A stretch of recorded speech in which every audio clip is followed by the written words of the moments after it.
he whare, he hanga rongonui tēnei, nā te uaua tanga o te hanga matapihi.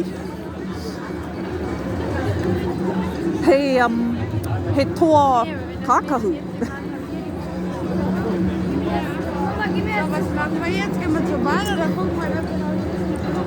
I roto i tērā wharekarakia, he mahitoi rongonui, ko tālach te ringatoi,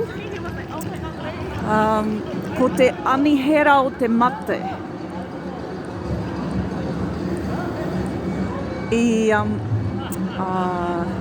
hanga a bālach, tērā anihera whai muri i te Pakanaga Nui Tuarua,